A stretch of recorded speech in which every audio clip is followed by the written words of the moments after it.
안녕하세요. 제임스입니다. 드디어 6월 3일 조기 대선의 막이 올랐습니다. 오늘은 민주당 이재명 후보가 발표한 노령연금 감액제도 폐지에 대한 내용을 아주 쉽게 설명해 드리겠습니다. 오는 6월 3일 조기 대선의 후보자 명단이 확정되면서 본격적인 선거 운동에 돌입했는데요. 최근 민주당 이재명 후보가 일하는 노인들의 노령연금을 감액하는 제도를 개선하겠다면서 오히려 100세 시대의 어르신들이 일할 수 있도록 권장하는 것이 맞다고 강조를 하였습니다. 사실 이 부분은 윤석열 정부에서도 추진하다가 중단했던 정책입니다. OECD 국가 중 노인의 소득에 따라서 연금을 깎는 곳은 한국과 일본, 그리스, 스페인 4개국뿐입니다. 그렇다면 노령연금 감액제도란 무엇일까요?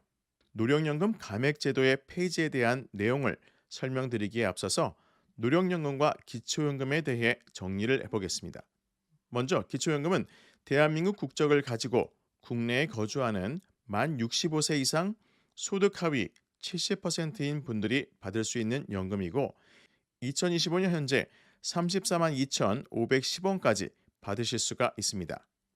다음으로 노령연금은 국민연금을 10년 이상 가입한 사람이 받을 수 있는 가장 일반적인 형태의 국민연금으로 노령연금은 국민연금의 한 종류이고 기초연금과는 전혀 다른 연금입니다. 이런 상황 속에서 윤석열 정부에서 추진하다가 중단된 감액제도는 재직자 노령연금 감액제도와 국민연금 연계감액 이렇게 두 가지로 나눌 수가 있습니다.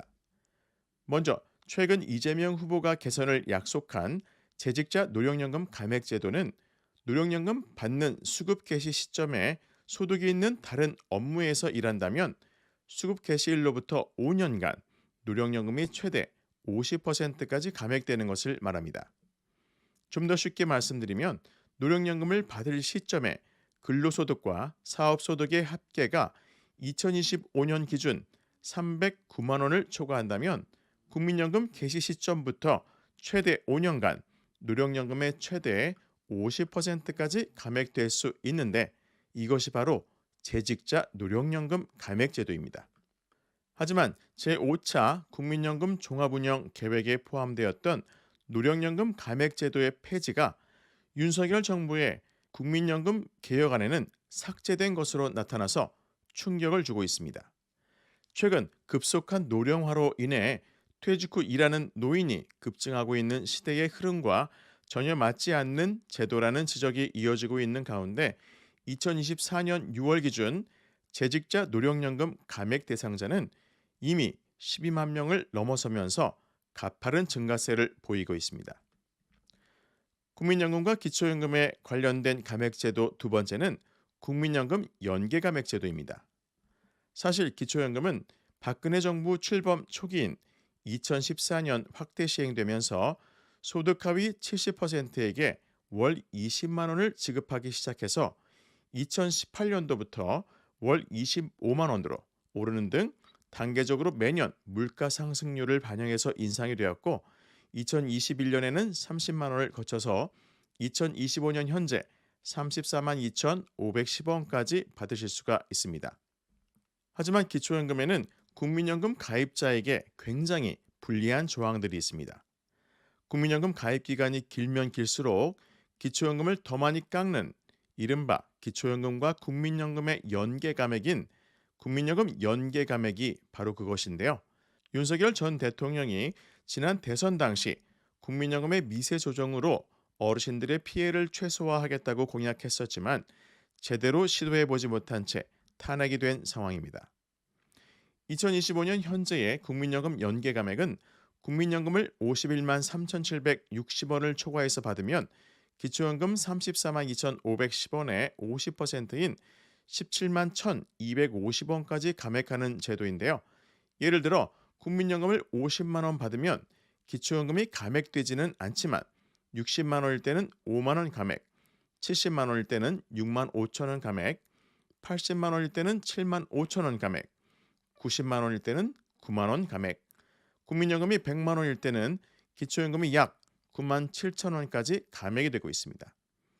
이처럼 국민연금 연계 감액의 계산을 원하신다면 국민연금 가입 기간이 11년까지는 기초연금을 감액 없이 전액 받을 수 있지만 감액 기간 12년을 넘으면 1년씩 길어질수록 기초연금이 약 10,000원씩 줄어든다는 것 참고하시기 바랍니다.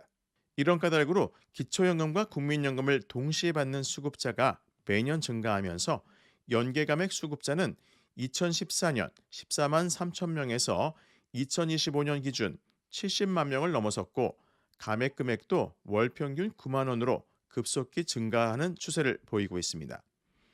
하지만 기초연금과 국민연금을 연계해서 감액하는 방식을 두고서는 기초연금 도입 당시부터 논란이 끊이질 않고 있습니다.